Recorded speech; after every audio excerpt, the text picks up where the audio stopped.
Terakhir Prabowo atau Anies Baswedan? Harus ya. Prabowo. Baik. Ya kalau Anda misalnya minjem uang, ya kan, dengan mengatakan nanti kalau menang nggak usah nggak usah dilunasi. Oke, uangnya hilang nggak? Kan nggak hilang uangnya. 50 miliar itu kan tetap uang kan? Kan harus tetap dikompensasi. Dari mana? Dari kekuasaan. Nah itu masalahnya.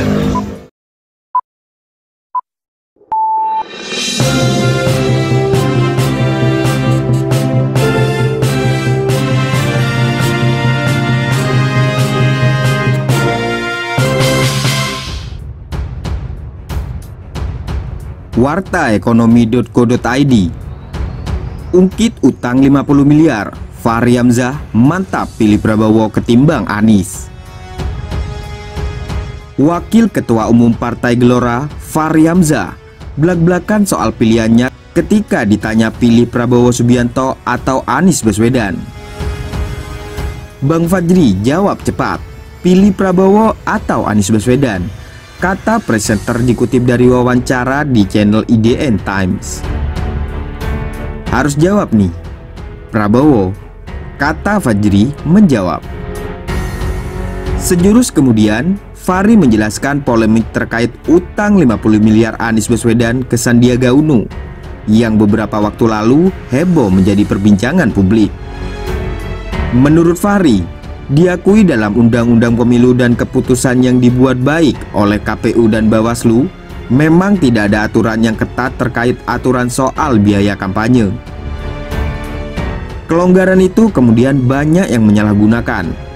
Padahal sebenarnya memang kalau kita satu bangsa ingin bersih dari korupsi, paling penting kita atur adalah dari mana uang seseorang yang maju menjadi kontestan di dalam pemilu, tegas Fahri. Fahri menekankan perlu adanya pengaturan soal dana kampanye, karena ini akan menjadi kunci menghasilkan pemimpin yang bersih. Harus jelas ya kan, beberapa persen yang ditanggung oleh swasta, berapa persen yang ditanggung oleh pemerintah, tegasnya. Kalau teori saya sih sebaiknya lebih banyak yang ditanggung oleh pemerintah. Di negara kita itu nggak boleh itu menjadi bagian dari kompetisi, sebab nanti di situ menyelinap uang-uang ilegal gitu. Nah, saya menyoroti perjanjian itu karena ada dua. Pertama itu perjanjian dibuat di antara kandidat, tegasnya. Tapi itu bukan sumbangan, itu tapi utang piutang. Nah, yang menarik itu adalah karena dalam utang piutang itu ada klausul kalau tidak menang maka uangnya dikembalikan, tapi kalau menang uangnya nggak usah dikembalikan. Kan ada pertanyaan publik, loh kenapa kok kalau menang uangnya nggak dikembalikan? Justru kalau kalah itu uangnya malah harus dikembalikan. Harusnya kan terbalik. Kalau kalah sebenarnya yang nggak usah dikembalikan. Alasannya kalau menang kan dia punya gaji.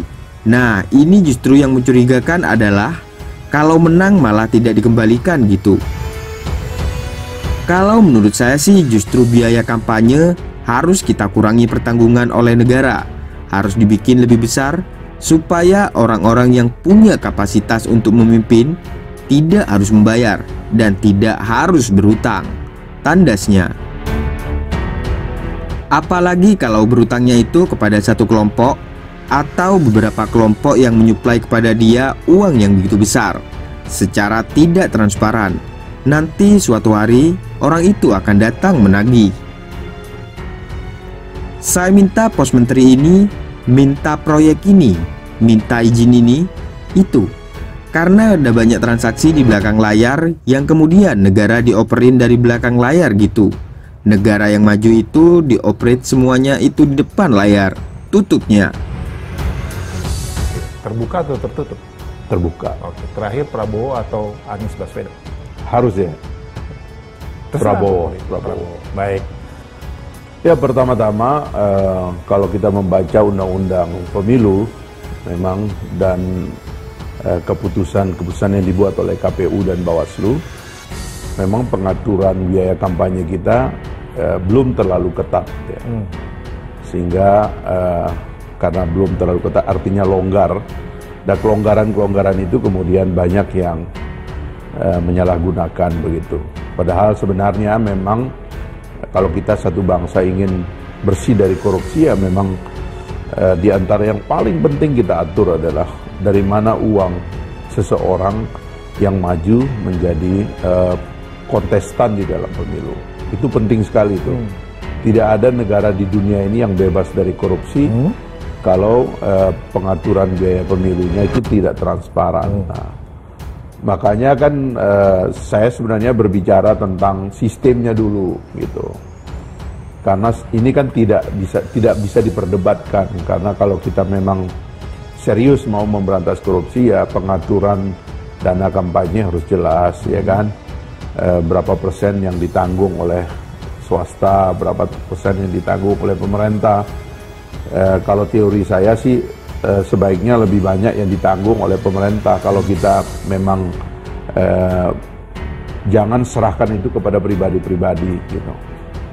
Karena kalau negara-negara yang maju yang sudah kaya kayak Amerika Serikat itu justru negara tidak lagi menanggung biaya kampanye. 100% itu ditanggung oleh swasta.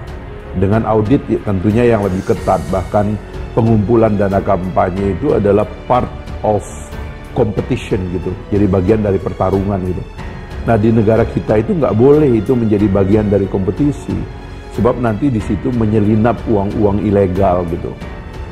Nah saya menyoroti perjanjian itu karena ada dua ya. Pertama itu perjanjian dibuat di antara kandidat itu, tapi itu bukan sumbangan itu, tapi utang piutang.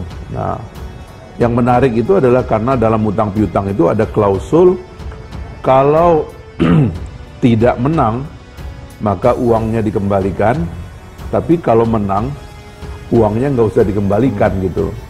Kan ada pertanyaan publik kan, loh kenapa kok kalau menang uangnya nggak dikembalikan gitu.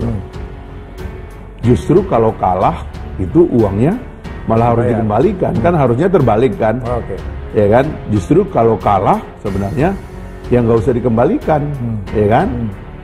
Justru kalau menang, ya itu dikembalikan gitu loh. Kan dia punya gaji, punya apa kan begitu kan harusnya gitu. Nah ini justru yang mencurigakan adalah kenapa kalau menang malah tidak dikembalikan gitu loh. Artinya justru bakal muncul potensi-potensi. Ya itu dia kan, kita tahu lah kalau orang menang itu kan punya kesempatan banyak untuk menggunakan kewenangan dan kekuasaannya. Nah yang begini-begini ini harus diadres secara clear di depan masyarakat kita dan harus diregulasi secara baik. Kalau menurut saya sih justru biaya kampanyenya harus kita kurangi ya, pertanggungan oleh negara harus dibikin lebih besar supaya orang-orang yang punya kapasitas untuk memimpin tidak harus membayar dan tidak harus berutang. Apalagi kalau berutangnya itu kepada satu kelompok atau beberapa kelompok yang menyuplai kepada dia uang yang begitu besar secara tidak transparan. Nanti suatu hari orang itu akan datang menagih, saya minta pos menteri ini, saya minta pos ini, saya minta pos ini, saya minta proyek ini, saya minta proyek ini, saya minta izin ini, saya minta izin itu.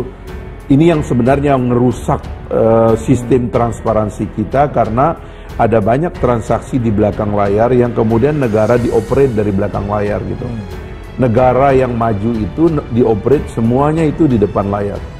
Sehingga itu publik, bahayanya ya itu bahayanya, karena nanti mekanisme belakang layar ini yang bekerja kadang-kadang lebih dominan dari yang terjadi di depan layar gitu. Bagaimana menurut pendapat Anda? Silakan berikan komentar terbaik Anda dan saling menanggapi komentar di kolom komentar.